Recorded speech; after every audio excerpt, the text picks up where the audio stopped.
Hermanos, he estado esta semana estudiando el Evangelio según San Juan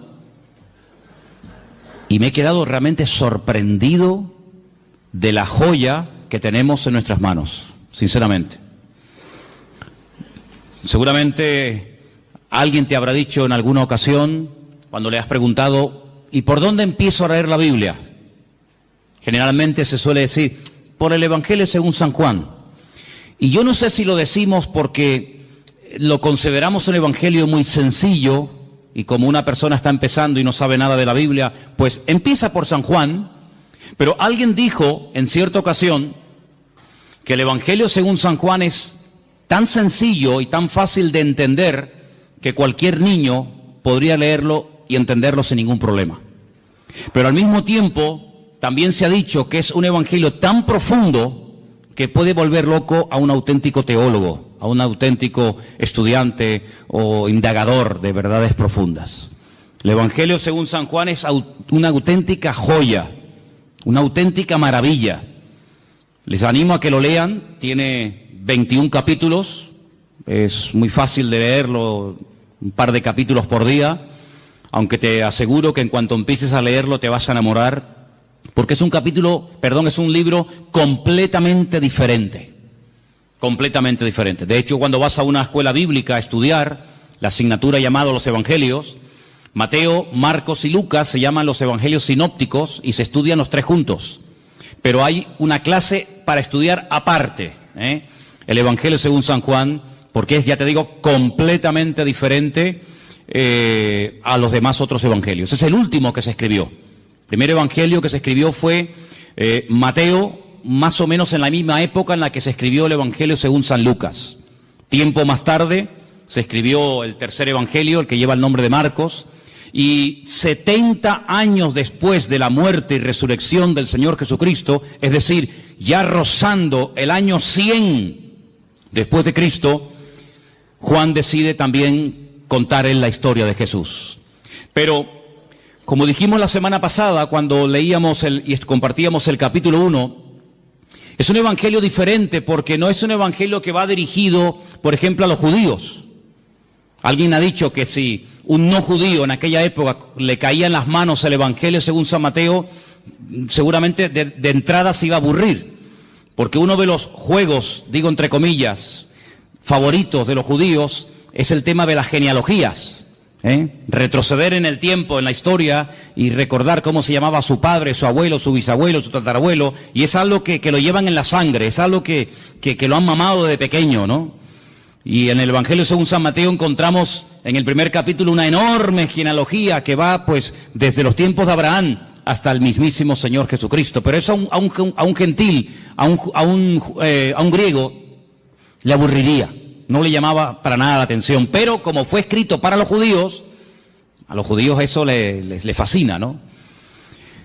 Sin embargo, el Evangelio según San Juan, que fue escrito 70 años, como acabo de decir, después de la muerte y resurrección del Señor Jesucristo, es un evangelio que, como vamos a ver ahora ahí en la pantalla dentro de un rato, Juan tiene que seleccionar muy meticulosamente las palabras, porque a estas alturas ya hay más gentiles convertidos que judíos convertidos al cristianismo, o al Mesías, al Señor, ¿no?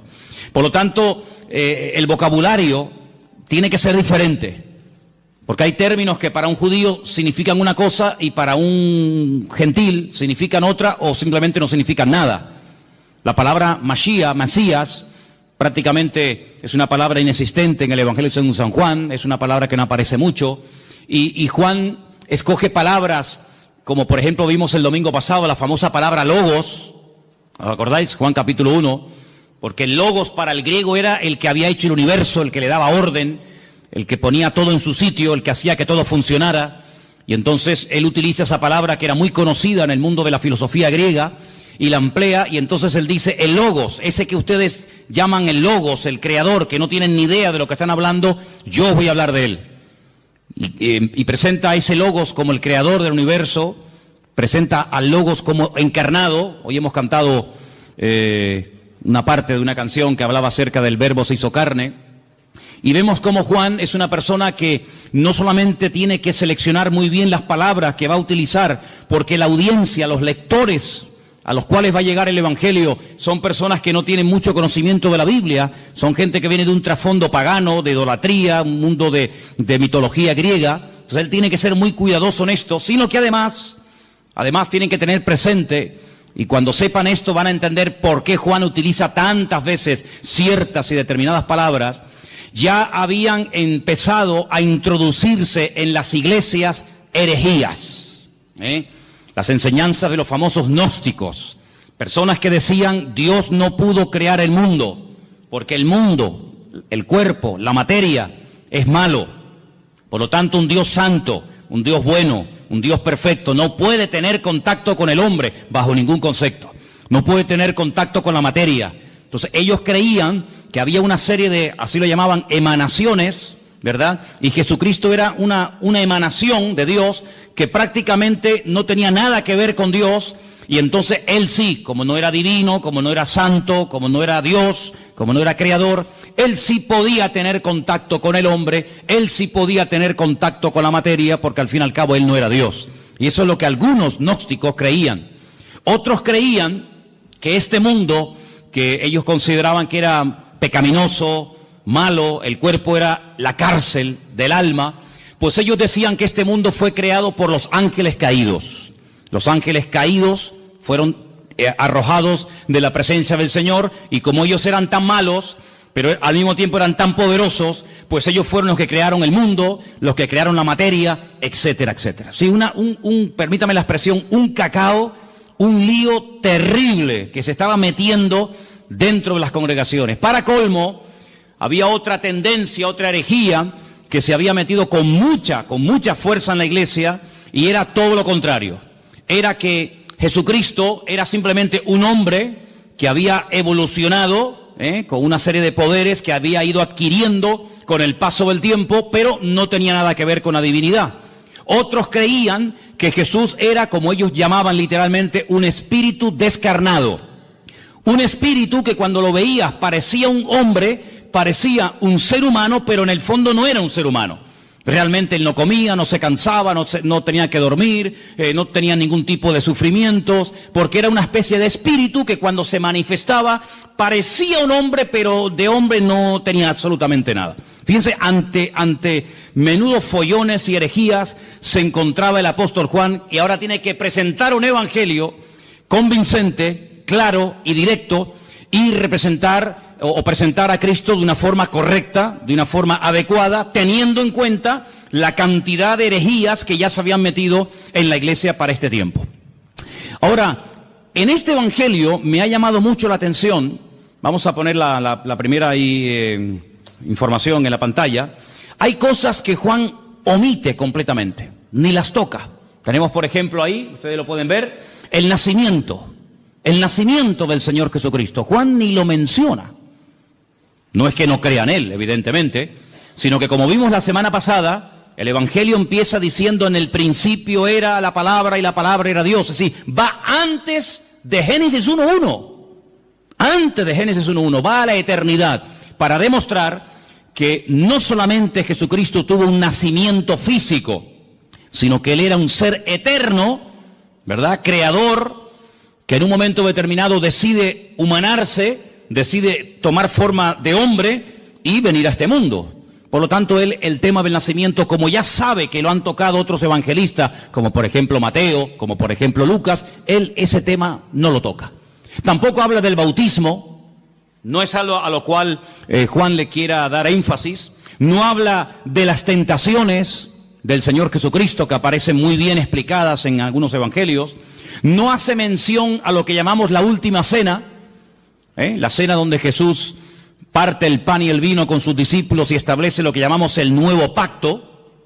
No habla de la agonía de Cristo en el huerto de Getsemaní, donde allí es machacado, donde allí es triturada su voluntad y donde allí, digamos, se rinde completamente al Padre diciendo no se haga mi voluntad sino la tuya. Eso ni lo toca. No habla tampoco de la ascensión de Cristo. Si quieres buscar ese tema, ese momento, en Juan no lo busques porque no lo vas a encontrar. Tampoco habla de parábolas, Por ejemplo, el Evangelio según San Mateo está lleno de parábolas. ¿Por qué? Porque él intenta presentar el reino de Dios, pero sin embargo Juan lo que intenta presentar al rey del reino de Dios, que es el Señor Jesucristo, por lo tanto no habla de las parábolas. Tampoco aparecen milagros de liberaciones de demonios. Incluso la palabra milagro, él la sustituye por una palabra que es la palabra moftim, en plural, que es la palabra señales. Y es la palabra que aparece, fijaros a dónde se remonta Juan. Juan era un hombre con un conocimiento de la palabra tremenda, tremenda. Él se remonta al llamamiento de Moisés, allí en Éxodo, capítulo 4, donde Moisés habla mal, Moisés dice, no me van a creer, no me van a oír, y entonces el Señor dice, no, yo te estoy diciendo que te van a oír, yo te estoy diciendo que te van a recibir, que tú vas a sacar a mi pueblo y lo vas a traer aquí, y tú estás diciendo que no. Es decir, ¿me estás llevando la contraria? Pues te voy a enseñar lo que le pasa a una persona cuando habla mal. Mete la mano en tu pecho. Metió la mano en el pecho y le dice, sácala ahora. Y cuando la sacó, estaba totalmente leprosa. Y se vuelve a meterla. Sácala, ya está limpia. Él se quedó, esa lección se le quedó grabada en su mente, y él se dio cuenta que su propia hermana, María, cuando habló mal de él, le pasó exactamente lo mismo que a él le pasó, quedó leprosa durante un tiempo por dudar y por hablar mal de los hijos de Israel. ¿Qué te parece? Y no solamente eso, sino que le dice, ¿y ahora qué tienes en tu mano? Dice, tengo una vara. Dice, tírala al suelo, y se convirtió en serpiente. Si le estás dando lugar al enemigo, cada vez que hablas mal. Cógela por la cola y volvió otra vez a convertirse en vara, a convertirse en palo. Estas dos señales no las olvides en tu vida. Cuando vayas a Egipto, muéstrales estas dos señales para que ellos aprendan a hablar y para que sepan lo que puede ocurrir cuando una persona utiliza mal el poder de la lengua y puede darle lugar al enemigo. Así que estas señales, esa palabra moftim, es la misma que utiliza Juan en su Evangelio cuando dice que el Señor Jesucristo hizo muchas señales, las cuales no están escritas en este libro. Dejadme que os lea este versículo. Jesús hizo además muchas otras señales en presencia de sus discípulos, las cuales no están escritas en este libro.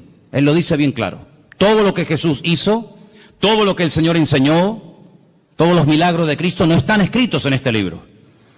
Pero estas se han escrito para que creáis que Jesús es el Cristo, el Mesías, el Hijo de Dios, y para que creyendo tengáis vida eterna. Así que él emplea la palabra señales, y ahora después hablaremos un poquito de eso. Así que estas cosas que les he mencionado no aparecen en el Evangelio según San Juan, pero mira tú por dónde. Si Juan no hubiera escrito su Evangelio, todas estas cosas que vamos a ver a continuación, la siguiente por favor, nunca sabríamos absolutamente nada de estas cosas que vamos a mencionar ahora, porque no las menciona ni Mateo, ni Marcos, ni Lucas. Si yo les preguntara a ustedes, sin leer el Evangelio según San Juan, cuál fue y dónde hizo el Señor Jesucristo su primer milagro, nunca lo sabríamos. Nunca sabríamos que el primer milagro de Cristo fue en Caná de Galilea, convirtiendo el agua en vino. Porque nadie lo menciona, pero Juan sí. Bendito sea el Señor, porque le reveló y le mostró a Juan dicho milagro, ¿sí o no? Menciona además algo muy interesante, la conversión o la conversación que tuvo en capítulo 2 con Nicodemo. Esa conversación no aparece por ninguna parte en los otros evangelios. Es una conversación interesantísima, allí en Juan capítulo 3. A Juan le gusta mucho las conversaciones de Cristo con otras personas. Por ejemplo, en el 2 está el milagro de las bodas de Caná, en el 3 está la conversación con Nicodemo, en el 4 ¿qué está? La conversación con la mujer samaritana. Si no hubiera sido por Juan, nunca hubiéramos sabido que Jesús se detuvo junto al pozo en Samaria y le habló a una mujer samaritana, y allí pues le dijo cosas tremendas, y allí él se reveló como quien verdaderamente él era, solamente en Juan. Si no se hubiera escrito el Evangelio según San Juan, nunca habríamos oído de que sanó a un paralítico en el capítulo 5 en el estanque de Betesda, que hacía 38 años que estaba esperando el movimiento del agua. Fíjate tú por dónde, hermano, me quedé sorprendido, y es así. Si no hubiera sido por Juan, nunca hubiéramos oído hablar de Lázaro. La resurrección de Lázaro, su amigo en Betania, solamente la encontramos en el capítulo 11 del Evangelio según San Juan. Nunca nos hubiéramos enterado de que el Señor Jesucristo se agachó para lavarle los pies a sus discípulos, porque eso no lo cuenta ningún otro evangelista más que solamente Juan. Nunca hubiéramos recibido o tenido una enseñanza que va, fíjate, desde el capítulo 14 hasta el capítulo 17 del Evangelio según San Juan, hablando acerca del ministerio, de las funciones del Espíritu Santo, el bendito Consolador. Por ejemplo, él dijo: no os pongáis tristes, no os dejaré huérfanos, os conviene que yo me vaya, porque si yo no me fuese, el Consolador no vendría. Pero cuando Él venga, porque yo le voy a rogar al Padre que os envíe otro Consolador para que esté con vosotros para siempre, Él me glorificará a mí. Él os guiará a toda la verdad. Él os hará saber lo que ha de venir. Él tomará de lo mío y os lo hará saber a cada uno de vosotros. Él además convencerá al mundo de justicia, de pecado y de juicio. ¿Qué te parece? Una enseñanza profunda del Espíritu Santo solamente en San Juan. Nunca habríamos oído el comentario despectivo, la crítica que Judas hizo cuando vio a una mujer que derramaba sobre él un vaso de alabastro con el nardo puro, aquel perfume, dice que se llenó toda la casa, y cuando él dice: qué desperdicio tan grande, haber derramado todo este perfume sobre el cuerpo de Jesús, qué desperdicio tan grande. Esto vale más de 300 denarios, un año entero de trabajo, total derramado sobre Cristo así, en un momento. Eso aparece en San Juan. Así que es un evangelio que nos da muchísima información, pero es un evangelio diferente. ¿Por qué?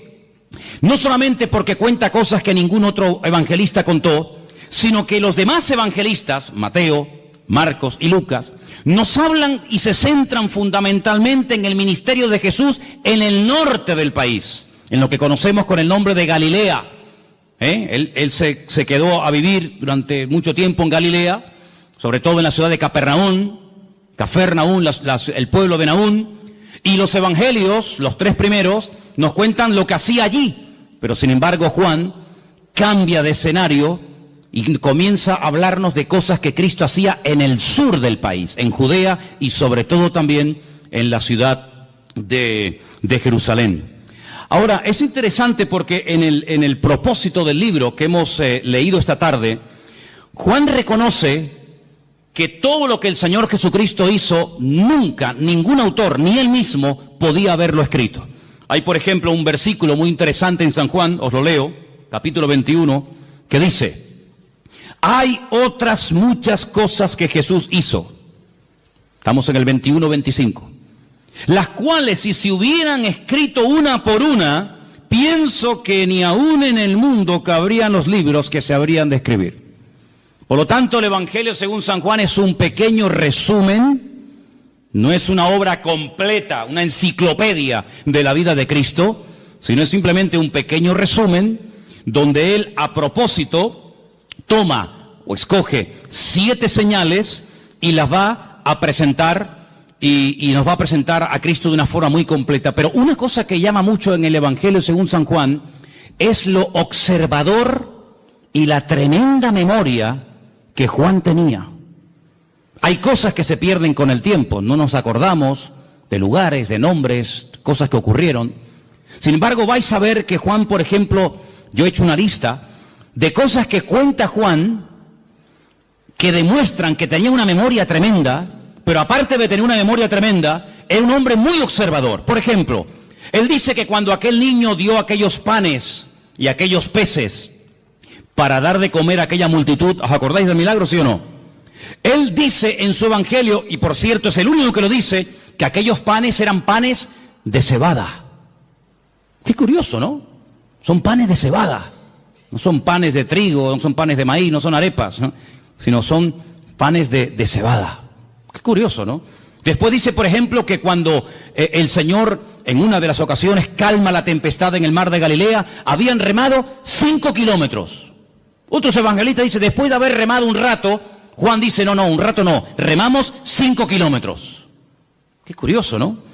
Después se da cuenta de que en el primer milagro en las bodas de Caná de Galilea, no solamente dice que Jesús dijo llenar las tinajas hasta arriba, sino dice que había 6 tinajas. No dice, bueno, había tinajas, sino las cuenta, porque si no las cuenta, ¿cómo lo sabe? 1, 2, 3, 4, 5, 6 tinajas había llenas de agua que después se convirtieron en vino.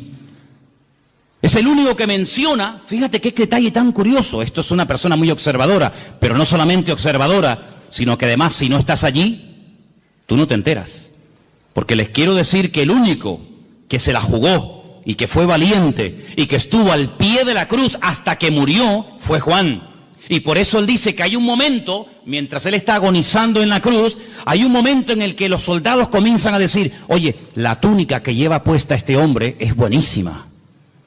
Es una pena romperla en pedazos y un trozo para ti y otro trozo para ti. ¿Por qué no nos rifamos y echamos suertes? Y dice la Biblia que echaron suertes y a uno le tocó y se la llevó. Eso solamente lo cuenta Juan, que se rifaron la ropa del Señor. Después dice que cuando se llevan a ungir a Cristo al sepulcro, algunos dicen que lo envolvieron en una sábana y ya está. Juan dice, no, lo envolvieron en una sábana y le pusieron mirra, le pusieron aloe y había 100 libras entre mirra y aloe para envolver, para ungir el cuerpo del Señor. Es el único que dice que Nicodemo se llevó el cuerpo de Cristo para ungirlo. Es el único que dice que aquella mujer que derramó el vaso de alabastro, el vaso de nardo puro sobre el cuerpo de Jesús, dice que no solamente lo derramó, sino que toda la casa olió al perfume que olía el Señor Jesucristo. Otro detalle muy interesante. Después, por ejemplo, una de las cosas muy interesantes es que él dice que el templo de Jerusalén se tardó 46 años en ser restaurado y decorado por el rey Herodes, el único que lo dice. Es el único que menciona el detalle, muy interesante por cierto, que en Juan capítulo 4 dice que los samaritanos y los judíos como que no se llevaban entre ellos, había un pique ahí, ni los samaritanos podían ver a los judíos, ni los judíos a los samaritanos. Son detalles muy significativos de un hombre que se fija mucho. Luego, algo que me ha llamado mucho la atención del Evangelio según San Juan, es que es un hombre que menciona lugares de Jerusalén porque se ve que conoce y se sabe muy bien mover en la ciudad de Jerusalén. Por ejemplo, menciona la puerta de las ovejas, capítulo 5, verso 2.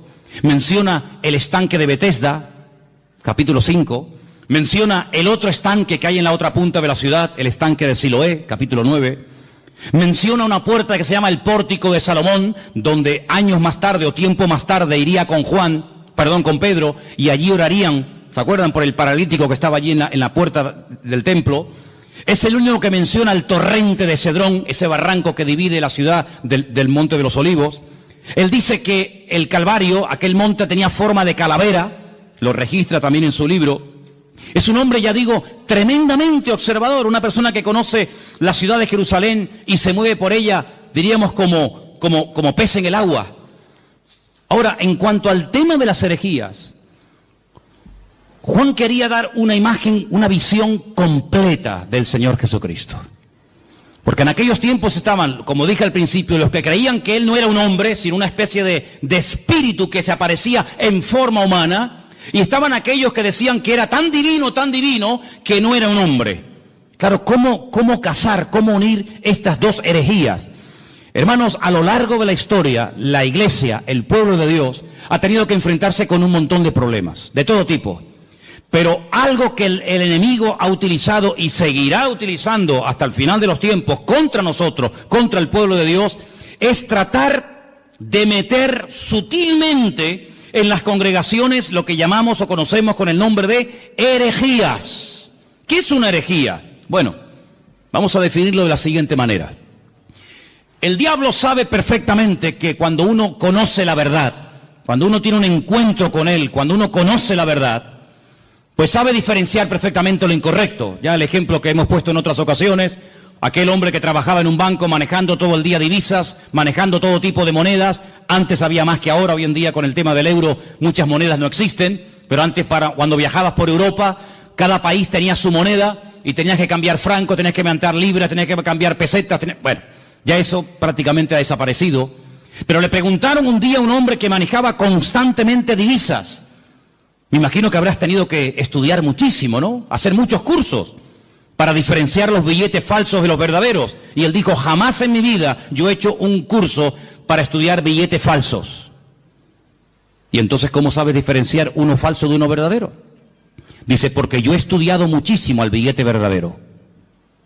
Yo lo conozco también, su tacto, hasta cómo huele, las características del billete verdadero, lo que se tiene que ver, lo que no se tiene que ver, dónde tengo que tocar, dónde no tengo que tocar. Lo conozco tan bien que en cuanto me presentan un billete falso, digo, este es falso, este no es verdadero.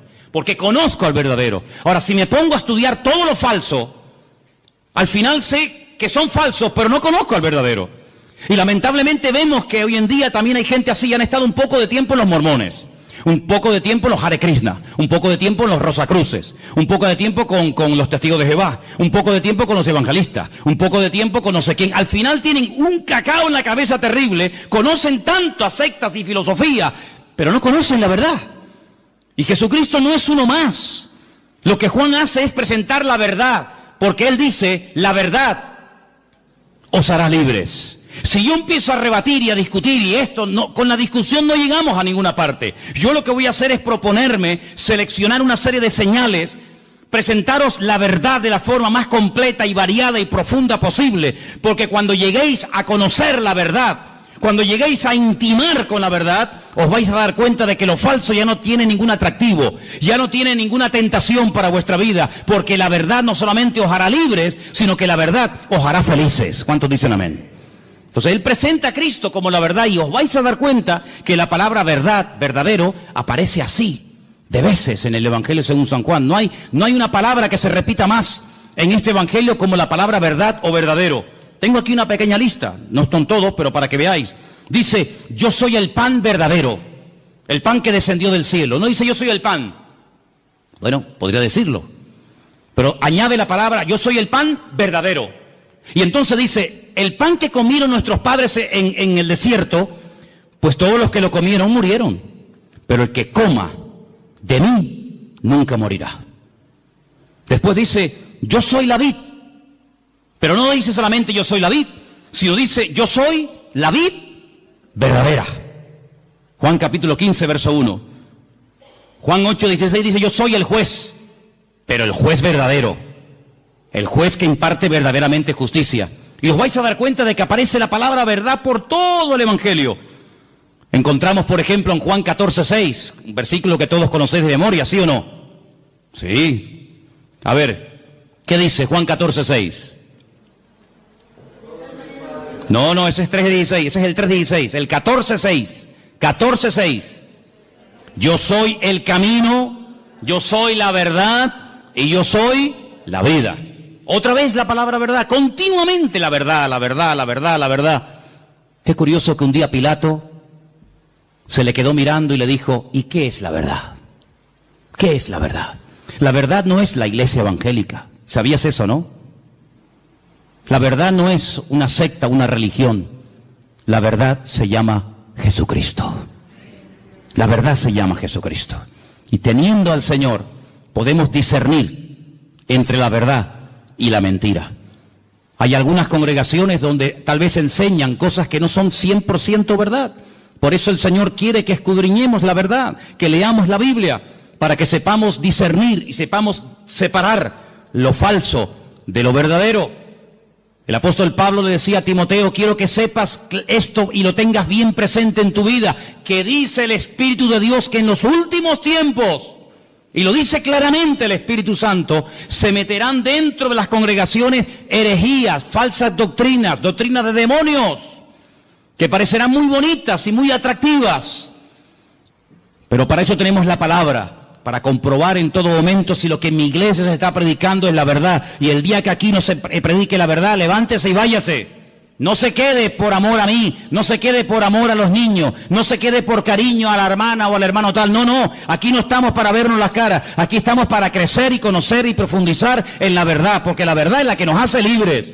Y si se predica la mentira, pues lo lamento mucho, yo aquí no quiero estar ni un minuto de mi tiempo, porque la mentira esclaviza, la mentira es un veneno que le abrimos la puerta y va contaminando nuestra vida. Por lo tanto, compruebe siempre, traiga la Biblia a la iglesia, tome apuntes, escuche los mensajes, y si comprueba que algo no ha sido correcto, que le están enseñando mentira, que le están manipulando la escritura, no haga caso. No haga caso, sea selectivo en esto. Jesucristo vino para darnos la verdad, para abrir nuestros ojos. Y la verdad se puede comprobar, no solamente experimentar, se puede comprobar. Y la misma Biblia que yo uso para predicar aquí en el púlpito, la tiene usted. Léala, escudriñela, memorízala. Y si ve que no coincide con la verdad, aquí tu tiempo se ha terminado, amigo.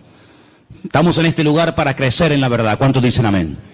Ahora, fíjense qué interesante. En el Evangelio según San Juan hay 7 expresiones muy interesantes que las vamos a ver ahora, pero algo que también hace Juan, no solamente nos presenta a Cristo como el eterno, el creador, el todopoderoso, sino que además nos da ejemplos para que nos demos cuenta que a lo mejor puede haber un creyente, escúchenme bien por favor, puede haber un creyente que no lo entienda todo.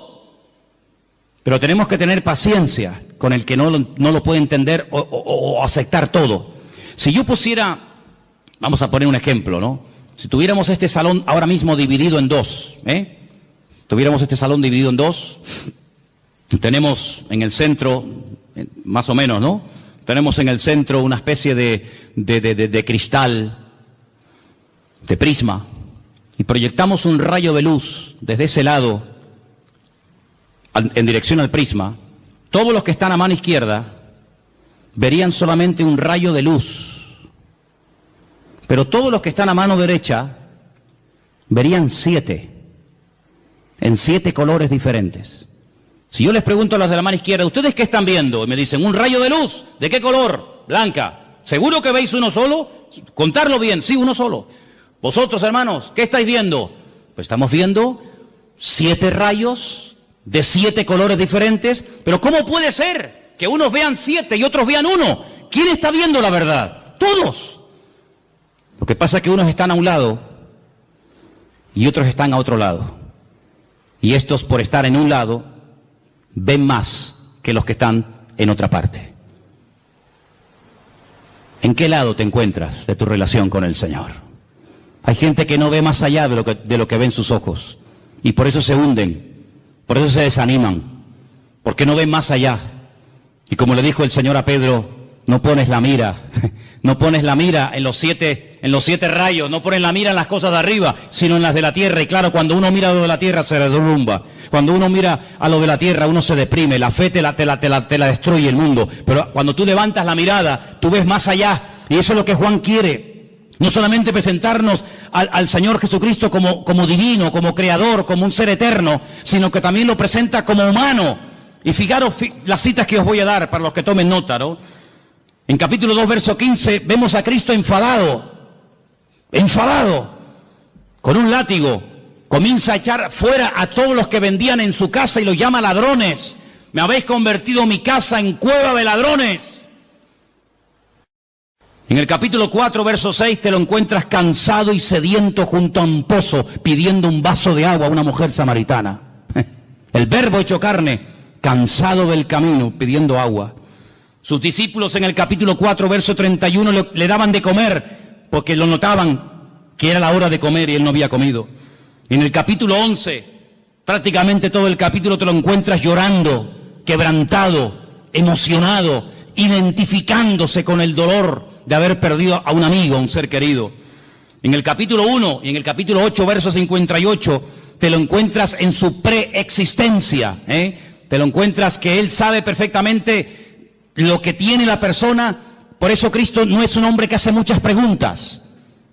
Ponte un día a hacer un estudio, te animo a que lo hagas. Empieza a buscar en la Biblia cuántas preguntas Cristo hacía. Generalmente muy pocas. Y la pregunta es ¿por qué? ¿Por qué Jesús no preguntaba cosas a la gente? Porque Él tiene todas las respuestas. Porque Él sabe todas las respuestas. Nosotros para saber ciertas cosas tenemos que preguntar, ¿y cómo fue? ¿Y dónde no fue? ¿Y quién estaba? ¿Y quién no estaba? ¿Y estabas tú? ¿No estabas tú? ¿Y fue arriba? ¿Fue abajo? ¿Era de noche? ¿Era de día? Tenemos que hacer muchas preguntas. Él no hace apenas preguntas, porque Él tiene todas las respuestas. Encontramos en el capítulo 17, verso 5, a Jesús. Lo encontramos diciendo que Él tuvo gloria con el Padre. La misma gloria que tenía el Padre, Él la tenía. Y lo encontramos bajando del cielo en el capítulo 6. Pero fíjate tú qué interesante. Encontramos al Señor Jesucristo cansado, lo encontramos al Señor Jesucristo pidiendo agua, lo encontramos dormido en una barca y al mismo tiempo diciéndole a aquella mujer, 5 maridos has tenido.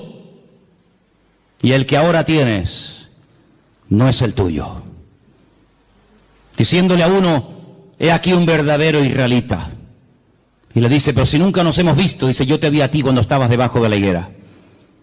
Y cuando te lo encuentras en el Evangelio según San Juan diciendo, yo soy antes de Abraham. Yo existo antes que Abraham el patriarca. Y le dicen, ¿tú? ¿Pero cómo vas a ser tú antes que Abraham si tú no tienes ni 40 años? Y él les dice, os aseguro que yo soy antes de Abraham. Y yo te digo, no lo dice la Biblia, pero yo también te digo que hasta Abraham habló con el mismísimo Señor Jesucristo. Y el Señor Jesucristo habló con el mismísimo patriarca Abraham. ¿O quién te crees que era Melquisedec? Melquisedec, Melech Sadik, el rey de justicia, sin genealogía, sin padre, sin madre, sin principio de fin ni de días. Allí estaba el Señor, dándole pan y vino al patriarca Abraham, y el patriarca Abraham dándole los diezmos a Melquisedec, el rey de Salem, el rey de justicia. ¿Qué te parece? Ahora, a lo largo del capítulo, a lo largo del libro del Evangelio según San Juan, encontramos en 7 ocasiones al Señor Jesucristo utilizando la expresión anojí. En hebreo hay 2 formas de decir yo. La habitual, la común, la que se suele utilizar siempre, la que todo el mundo usa es aní. Aní, yo, aní. Pero cuando Dios dice yo, generalmente Él utiliza otro yo que no lo utiliza el ser humano. Es el yo, el pronombre personal, primera persona, que utiliza Dios, y es anojí. Anojí es yo cuando habla Dios, y aní es yo cuando habla un ser humano. En el Evangelio según San Juan encontramos 7 anojí.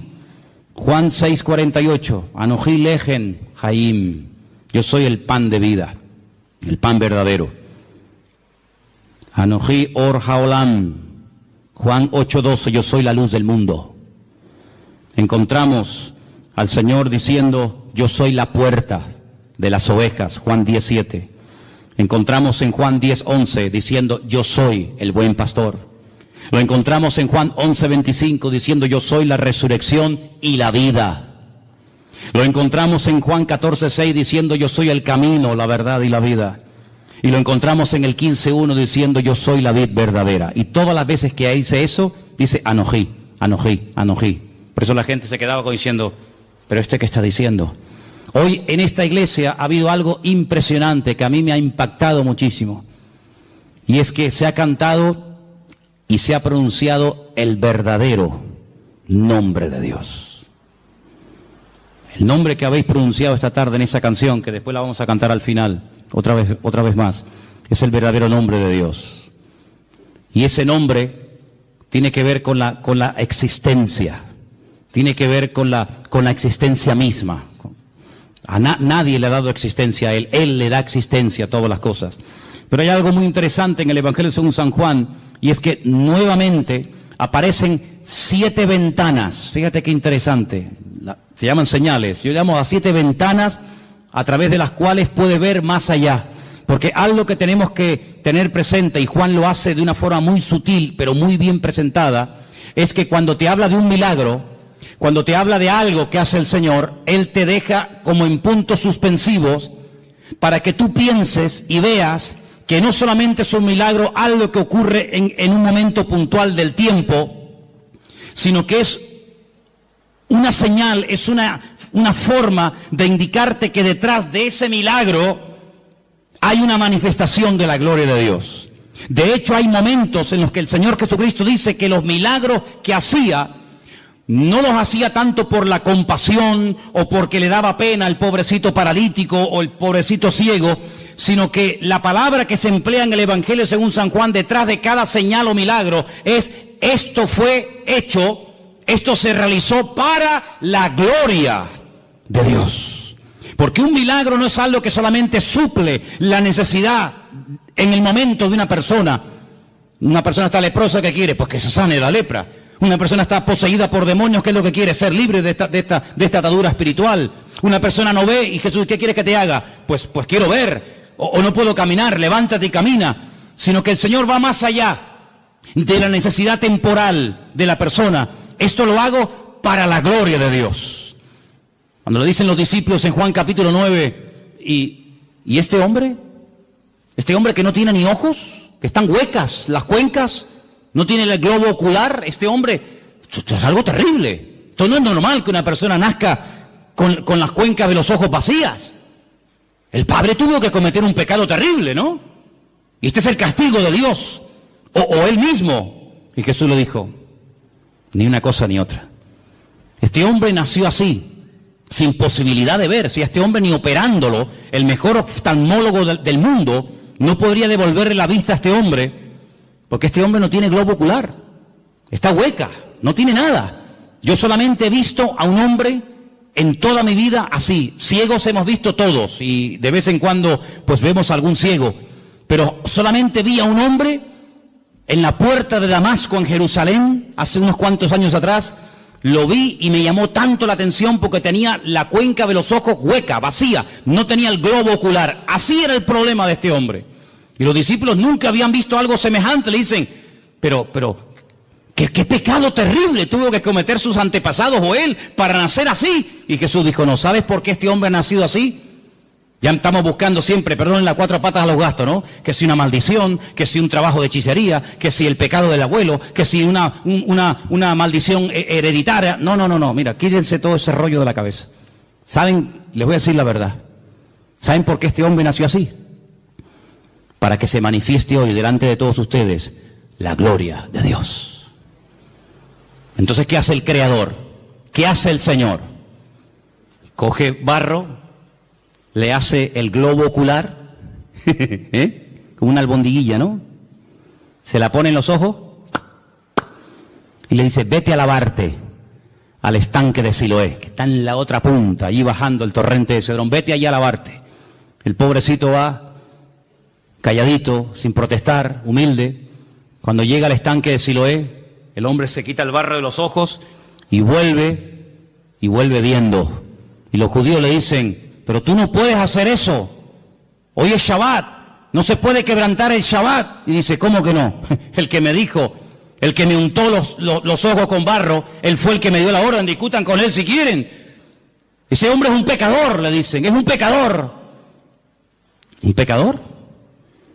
Pues menudo pecador, porque ustedes siendo tan santos y tan religiosos, nunca me solucionaron mi problema, y este que ustedes dicen que es un pecador, me ha mandado a lavarme al estanque de Siloé, y regreso viendo, y nunca, le dice el ciego a estos religiosos, nunca se ha oído en la historia, y se ve que conoce la Biblia, nunca se ha oído en la historia que un pecador, que un hombre malo, le haya dado la vista a un ciego. Y además solamente os digo algo, yo solamente sé que antes era un ciego y que ahora veo. Y llaman a los padres y entrevistan a los padres, le dicen, ¿este es vuestro hijo? Dice, sí. Dice, ¿cómo recobró la vista? Y los padres dicen, no sé, pregúntenle a él tiene edad suficiente, tiene 40 años, pregúntenle a él. Y ahí empieza un tira y una floja, que si sí, que si no, que si se puede, que si no se puede. Hermano, el cumplimiento de un mandamiento no evita o no nos impide que cumplamos otros.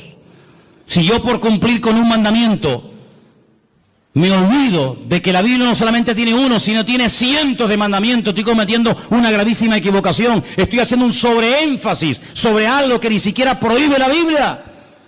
Y este hombre al final, con un humor tremendo, le dice, ¿será que me estáis preguntando tantas cosas porque también ustedes se quieren convertir en discípulos de él? Y le dicen, nosotros no tenemos necesidad de convertirnos ni ser discípulos de nadie. Y lo echaron de la sinagoga, dice la Biblia. Lo echaron. Claro, cada vez que lo veían en el culto, amigo, era un testimonio. Y Jesús se lo encuentra al día siguiente, le dice, ¿qué te pasó? Y le dice que me echaron de la sinagoga. No me dejan congregarme. Se enfadaron contigo. Y le dice Jesús, ¿tú crees en el Hijo del Hombre? ¿Tú crees en el Mesías? Dice, ¿y quién es ese? Dice, yo, el que estoy hablando contigo. Dice, claro, Señor, ¿cómo no voy a creer en ti? Increíble, ¿eh? Todo esto lo cuenta San Juan. Si no fuera por este hombre, si no fuera por este evangelio, nos hubiéramos perdido cosas tremendas. Pero sobre todo algo que me llama la atención, que yo creo que Juan lo hizo a propósito. Lo dejó para el final, y quiero que lo leamos en esta tarde. Es el capítulo 21, donde se produce algo que ni Mateo, ni Marcos, ni Lucas jamás contaron. Yo no sé si les dio vergüenza o por respeto, no lo sé, pero nunca fueron capaces de tocar este tema. Pero otra vez encontramos una característica típica del Evangelio según San Juan, y son las conversaciones que tiene con distintas personas. Lo vimos hablando con la samaritana, lo vimos hablando con Nicodemo, y ahora vamos a ver a Jesús en el capítulo 21, casi al final del libro, hablando con un discípulo. Capítulo 21, Jesús se aparece a sus discípulos. Qué interesante. Después de esto, Jesús se manifestó otra vez a sus discípulos junto al mar de Tiberias, y se manifestó de esta manera. Qué interesante, ¿no? Estaban juntos, cuenten, Simón Pedro, Tomás el Didimo. ¿Qué significa el Didimo? ¿O el Dídimo? ¿Qué significa? Significa el gemelo. Tomás era hermano gemelo de otro. Natanael, el que era de Caná de Galilea, los hijos de Zebedeo, hijos, hablan plural, ¿quiénes eran? Juan y Santiago, y otros dos de sus discípulos. Simón Pedro les dijo, voy a pescar. Ellos le dijeron, vamos también nosotros contigo. Fueron y entraron en una barca, y aquella noche no pescaron nada, nada. Toda la noche, para arriba, para abajo, echa la red aquí, echa la red, nada. Cuando ya iba amaneciendo, fíjate tú, amaneciendo ya, se presentó Jesús en la playa, mas los discípulos no sabían que era Jesús. Estaban cansados, estaban reventados, toda la noche pescando. Además, cuando tú estás pescando, los que habéis ido alguna vez a pescar, cuando uno está pescando, las horas se te pasan volando, disfrutas que no veas. Pero cuando estás hecha y no pican, es aburridísimo, estás hasta de mal humor. Les dijo Jesús, hijitos, ¿tenéis algo de comer? Ellos le respondieron, no, no tenían ni para comer. Increíble. Jesús les dijo, echad la red a la derecha de la barca y hallaréis. Entonces la echaron y ya no la podían sacar por la gran cantidad de peces. Qué milagro, Así, en segundos, lo que no hicieron en toda la noche. Verso 7. Entonces aquel discípulo a quien Jesús amaba, le dijo a Pedro, es el Señor. Es el Señor, esto solamente pasa por la mano de Dios. Es el Señor. Simón Pedro, cuando oyó que era el Señor, se ciñó la ropa, porque se había despojado de ella, se echó al mar y se echó a nadar hasta la orilla. Y otros de sus discípulos vinieron con la barca arrastrando la red de peces, pues no distaban de tierra sino como unos 200 codos. Y al descender a tierra, vieron brasas puestas y un pez encima de ellas y pan. ¿Se han preguntado alguna vez, ¿y de dónde sacó el Señor este pez? No tenía red, no tenía caña. El Señor no necesita nada de esto. Seguramente le habrá dicho a uno, para el fuego. Y hace, no hay problema. Jesús le dijo, traed de los peces que acabáis de pescar. Y fíjate qué curioso, otra vez lo que dije al principio, qué observador es este hombre. Otro hubiese dicho, había un montón de peces, Manolo, un montón, pero fíjate lo que dice Juan. Subió Simón Pedro y sacó la red a tierra llena de grandes peces, y podía haber puesto el punto y ya está. Pero Juan dice, no, la red estaba llena, y Juan los tuvo que contar, hermanos. Tuvo que fijarse, porque si no, o esto es una mentira, o de dónde sacó este dato. Es que él estaba allí, y él dice, la red estaba llena, pero había 153. Y aún siendo tantos, la red no se rompió. Recuerda que el versículo 11 dice, grandes peces. Grandes peces, 153. Bueno, ¿y por qué no fueron 205, 89, 34? ¿Por qué 153? ¿Y por qué lo dice? ¿Será que esto es una forma de rellenar un texto? Siempre hemos dicho y hemos enseñado que en la Biblia no sobra nada. Amén, hermanos. Todo tiene una razón, todo tiene una explicación. El idioma hebreo es alfanumérico. Las letras son números, los números son letras. Juan hace así y dice 153. Juan es judío, Juan no es canario, no es alemán, no es latinoamericano. Juan es judío. Juan ve letras y al momento ve números. Ve números y ve letras. Es la mentalidad, está en el chip del cerebro del judío. El judío hace así y ve una palabra y sabe cuánto suma la palabra, porque cada letra es un número y cada número es una letra. Y él en San Juan, en el libro del Apocalipsis, no me voy del tema, pero solamente un ejemplo. En el libro del Apocalipsis, él dice, cuidado hermanos, aquí hay sabiduría, el que lee, entienda. Os voy a dar un dato en clave, pero ustedes que saben lo que estoy diciendo me van a entender. Cuando venga el anticristo, cuando venga ese hombre perverso, su nombre, o el número de su nombre es 666, 666. Claro, hay muchos nombres que coinciden. Por ejemplo, otro día cuando les comentaba el tema, cuando decide Shechem ben Hamor, Siquén, hijo de Amor, suma 666, curiosamente. Pero Juan es un hombre, como buen judío, que conoce el tema de las letras y de los números.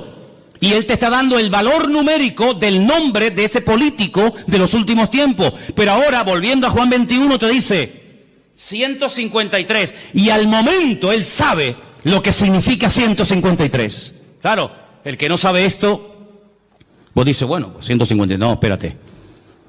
Anoji Elohim. Si pusiéramos aquí en una pizarra la palabra Anoji Elohim, yo soy Dios, suma 153. Es decir, esta es la firma, amigo. Cuando ves un cuadro, dices, qué hermoso, a ver. Picasso. ¿Quién hizo este cuadro? Goya. ¿Quién produjo este milagro? Así, en segundos, lo que no pudimos hacer en toda la noche. 153. ¿Quién hizo esto? Anoji Elohim. Yo soy Dios, yo soy el Todopoderoso. ¿Cuántos dicen amén? No se te pone el cuerpo. Mi madre, ay Señor. Les dijo, venid, coman. Ya saben quién ha hecho esto. Aní Elohim, le dice a sus discípulos, o sus discípulos no se atrevían a preguntarle, ¿y tú quién eres? ¿Tú quién eres?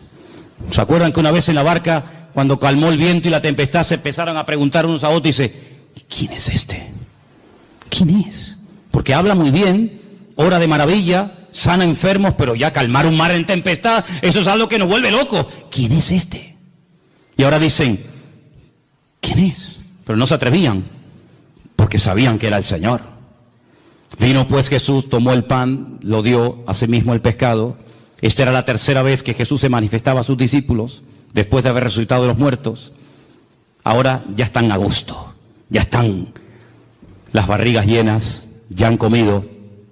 Y ahora Jesús le dice a Pedro, Pedro, ven un momento, ven. ¿Cuántos había? Por eso le dije, cuenten cuántos discípulos hay. Había un montón, Había un montón, pero ahora solamente le dice a Pedro, a Simón Pedro. Simón, ven. Simón es Shishon, viene del verbo lishtot, que significa escuchar. Shema, Simón, ven, escúchame un momento. Escuchar es obedecer, escuchar es interiorizar. Shishon, ven para acá. Simón, hijo de quién? De Jonás.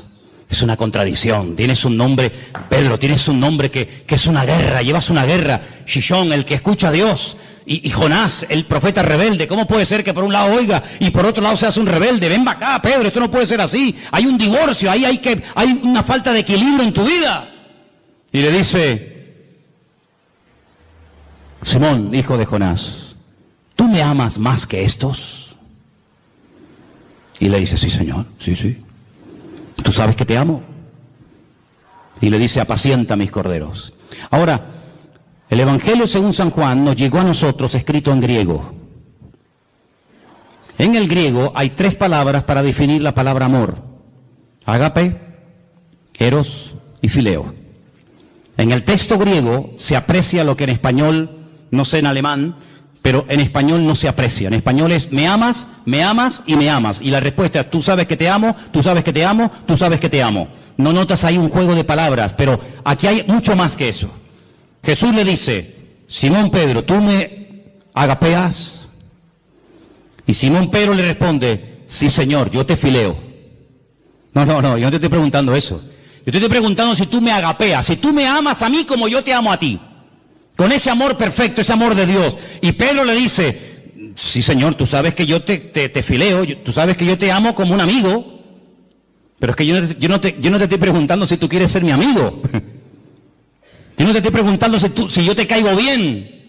Yo te estoy preguntando si tú darías la vida por mí, porque tú sabes que el amor que yo tengo por ti es que de tal manera amé al mundo que di mi vida por el mundo. Entonces yo te estoy preguntando si tú me amas a mí como yo te he demostrado amarte a ti. Y Pedro le dice, Señor, tú sabes que yo ahí no llego, tú sabes que yo te fileo, pero yo no te agapeo.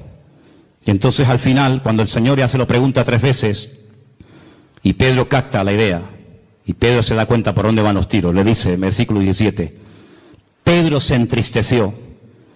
¿Por qué? Porque Pedro reconoció que no podía llegar al nivel que el Señor le está pidiendo. Entonces, ¿qué le confiesa? Tú lo sabes todo. Tú sabes que yo soy un petardo como persona. Yo he fallado, he metido la pata. Menosprecié a todos estos, dije que no te iban a traicionar, que no te iban a vender, que te iban todos a abandonar, pero yo no. Y al final resulta que que no abre la boca, pero que estuvo allí al pie de la cruz, es el que estuvo, y resulta que yo te estaba negando delante de los romanos. Tú lo sabes todo, tú sabes que yo no doy la talla, tú sabes que te negué, tú sabes que no estuve contigo como tenía que estar, pero tú lo sabes todo. Y el Señor, que mira el corazón, y no mira solamente el fallo o el tropiezo accidental, sino mira el corazón, la nobleza de esa persona, le dice, apacienta mis ovejas.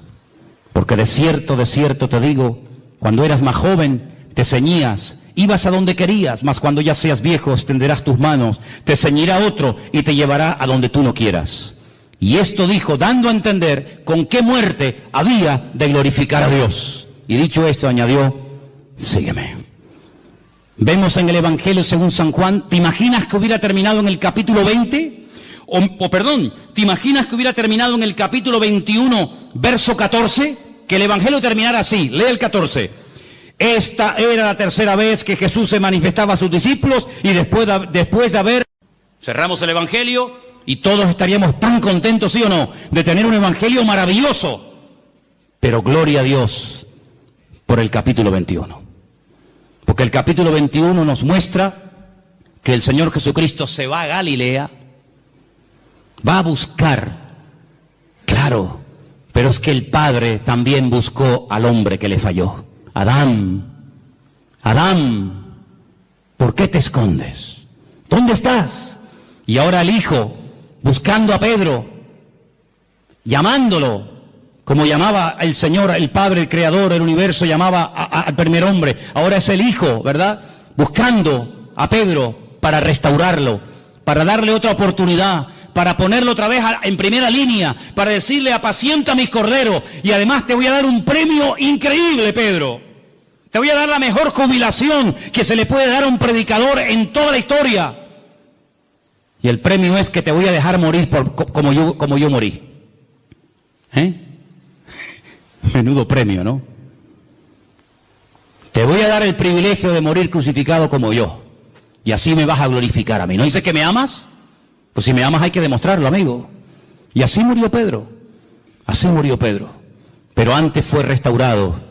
Y antes fue un hombre que se volvió a acercar al Señor. Entonces el Evangelio según San Juan, vemos a Cristo como el Creador, como el Verbo hecho carne, divino, total y absoluto, sin ningún tipo de limitaciones, ninguna. Pero al mismo tiempo lo vemos compasivo, lo vemos extendiendo la mano al necesitado, lo vemos identificándose y acercándose con gente que en aquellos tiempos nadie jamás se acercaría a una persona. Cuando los discípulos lo ven hablando con una mujer, dice, no puede un hombre, y más un judío, hablar en público con una samaritana, pero el Señor está allí. Entonces, amados hermanos, encontramos en el Evangelio según San Juan el amor de Dios manifestado.